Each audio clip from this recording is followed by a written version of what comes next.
Oh well. All right, let's move forward then. Chapter 14.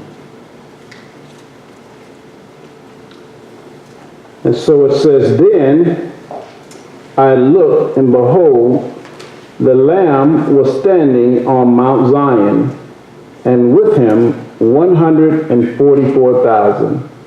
Okay? And so we move from the dragon, the Antichrist, and the false prophet, and now we're looking at the Lamb. He says that I saw the Lamb standing on Mount Zion. Of course, the Lamb is identified as who? Jesus Christ. He's standing on Mount Zion, and Mount Zion is biblically referring to where? Jerusalem. Okay? He saw the Lamb was standing on Mount Zion, and with him 144,000. Now again, this 144,000 was identified in chapter 7. Let's turn back to chapter 7 real quick.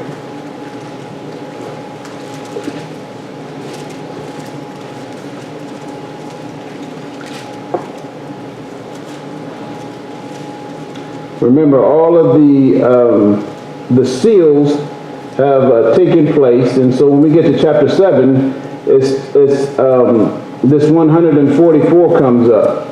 He says in chapter 7, verse 1, After this I saw 4 angels standing at 4 corners of the earth, holding back 4 winds of the earth, so that no wind would blow on the earth and on the sea or any tree. And I saw another angel ascending from the rising of the sun, having a seal of the living God, and he cried out with a loud voice to one of the 4 angels whom it was granted to harm the earth and the sea, saying, Do not harm the earth or the sea or the trees until we have sealed the bondservants of our God on their foreheads.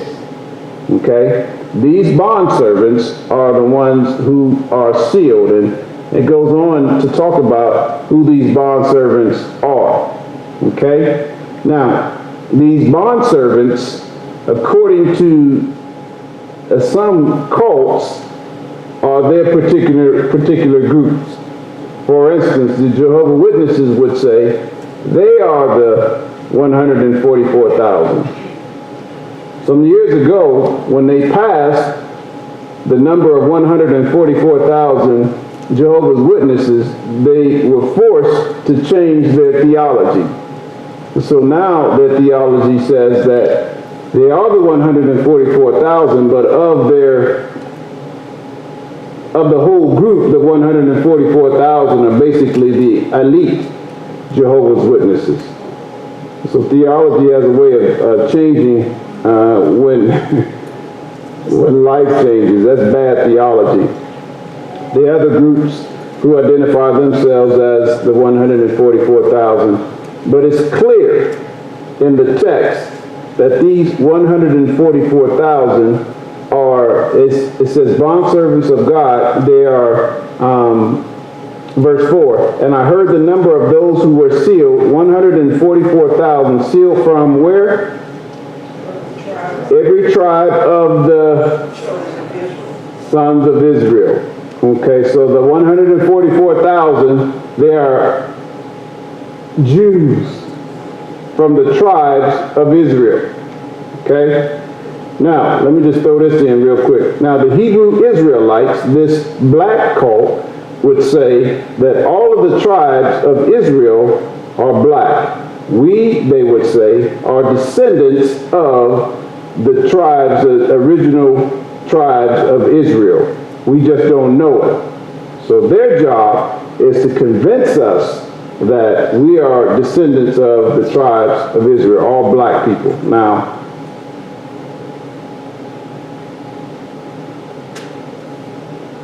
you know, anyway, I can go all into it, but I'm saying this so the first time you won't hear it will be from one of them. And at the end of the day, the 144 and everybody else will be saved by grace through faith. Amen? In fact, in the Old Testament, believers were never saved by what they do. They were never saved by their heritage, their ethnicity. They were always saved by faith. Amen? And don't let anybody make you think that just because you black, that you saved because you black. There are other groups that say you're lost because you're black. Okay? So this 144,000 in the scriptures is identified as those from every tribe of the sons of Israel. And then verses 5 in chapter 7 through 8 gives those 12 tribes. And so again, we see right here, and by the way, if you remember back in chapter, I believe, 12,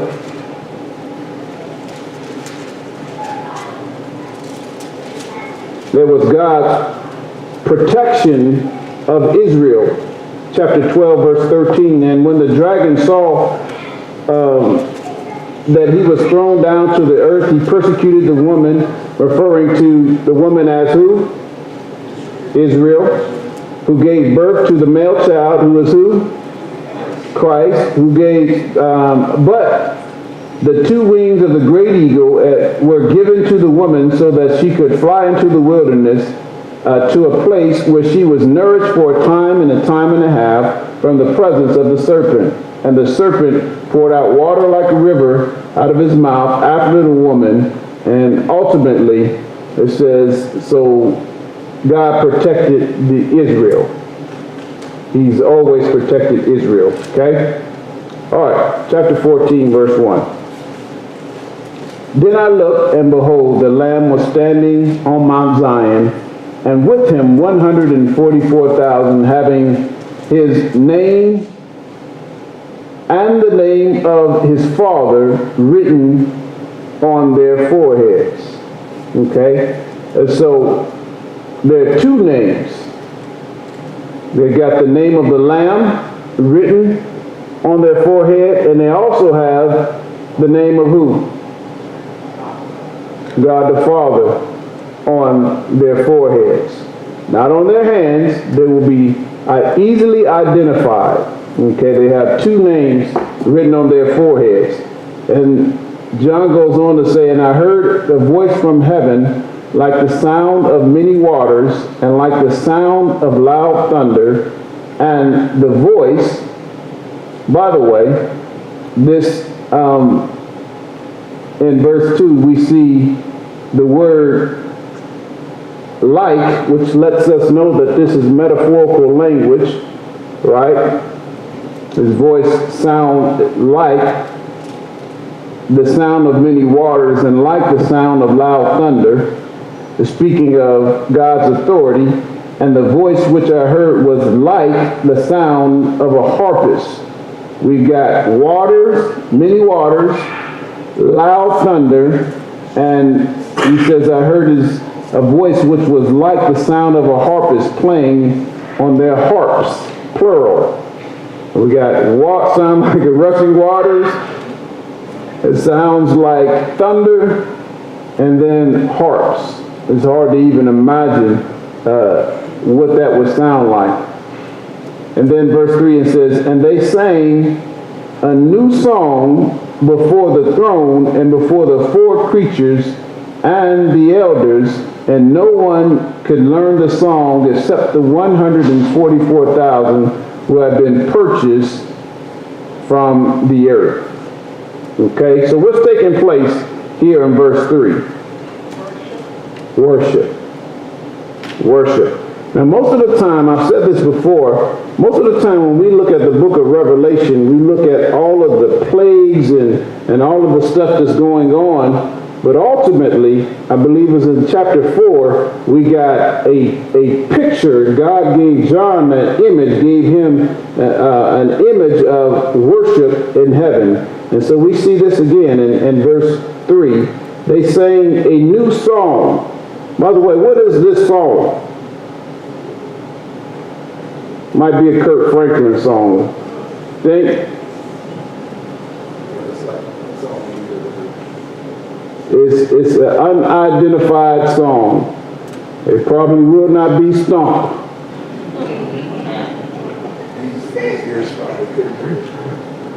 We don't know what the song is, but these 144, they sang, in fact, they don't know what the song is. What you laughing at, Blonda? They sang a new song before the throne and before the four living creatures and the elders. This takes us back to the throne. You remember? You had the four living creatures around the throne, and then you also had how many elders? 24 elders. Now remember back, the 24 elders were probably referring to who? That's probably a representation of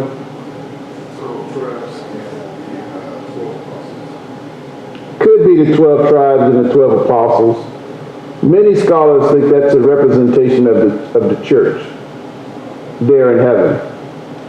Okay? We know that in heaven, the saints will be there because the church is not here at this time because they've been raptured. Where? In between what chapters? Chapter 3 and chapter 4. So what we see here is an image of worship. And they sang a new song before the throne and before the four living creatures and the elders, and no one could learn the song except the 144,000 who had been purchased from the earth.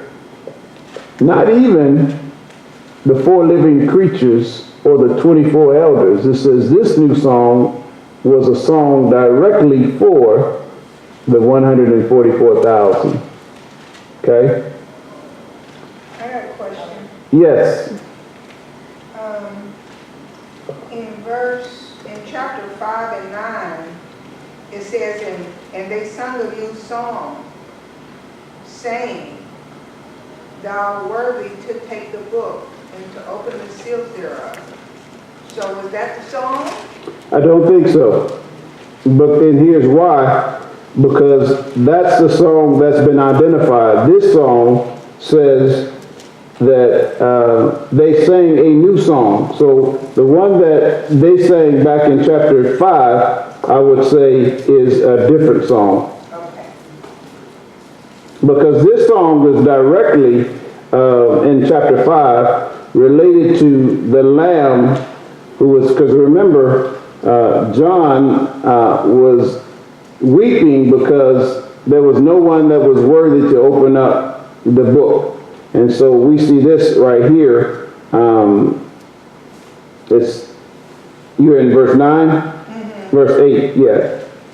He says, which are the prayers of saints? And they sang a new song saying, Worthy is so Christ is the Lamb who's able to open the seals. So that is a song of praise for Christ being identified as the one who's able to open the seals. This song in chapter 14, I would say, is an unidentified song. We hadn't heard that one before. Sister Josephine. I didn't have a hand because it was silly question, and I was very interested. No, don't be afraid to say it. I was thinking maybe are there 24 elders? I believe they are created creatures, and they only had one duty, and that was to bow and that's my lecture. Well, I don't know. Now again, there's a lot of speculation. What she said is the 24 elders were created beings basically that were there for the purpose of worship. I don't know. But I do know, according to this portion of scripture, they don't even know the song. Because the song is directly for the 144,000. Could have been angels. We don't know. And when we don't know, we don't know. And we don't have to, we could speculate and have thoughts in our mind about it, but most wise commentators, if it's not clear, if there are no answers, then we gotta live with the tension. When we get to heaven, we could ask Christ. Okay? We'll focus on what he is giving us. Right. Right. But Revelation, when you read a book like Revelation, there's so much imagery and you want to know all of the players. But when you don't know, you don't know. I would rather not go into who I think it is. And I'm okay with that. You know, when I went to seminary, one of the reasons why I wanted to go to seminary is because I